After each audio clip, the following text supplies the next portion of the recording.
Hey beautiful people, I came across Nturukpa leaves, very medicinal, and I wanted to prepare a delicious ogbono soup with it. Stay tuned to the end, let me teach you how to cook this pot of delicious, yummy goodness. Hey, this is Dekas and you're welcome to my channel. First things first, we're going to be cooking with our beef meat. So we're going to just season with seasoning cubes and salt and cook this meat till it's well tender.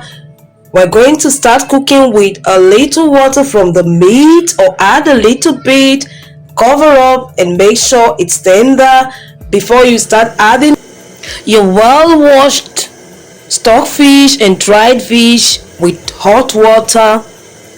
Then you add some more water to this pot, then add in your crayfish, ukbeye and scotch bonnet peppers blended, and also add in some seasoning cubes and salt to this pot. Then cover up and allow to cook for like 5 minutes.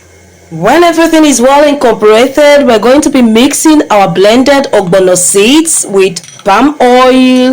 Always choose palm oil that tastes so good. Mix very well. Then open up the pot and add this ogbono mixed with palm oil into the pot, and then leave the pot opened because you'll be turning it, and make sure it doesn't burn and get stick to the pot.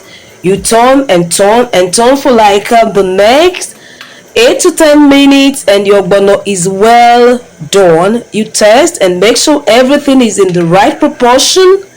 No need to add some more seasoning cubes. Then we get ready to prepare our vegetables to add to the soup. So when the ogbono is mixed, wash your vegetables, then cut directly into the pot. Don't cut and keep aside. Cut directly into the pot and mix well and cook for like 2 minutes, and your soup is well done to be enjoyed with any swallow of your choice. Look at the description for more food recipes, and also check my channel for other food recipe. Thank you so much for always engaging. I really appreciate. Please don't forget to hit the like button, comment, share and subscribe to my channel. Bye, and see you on my other food recipes.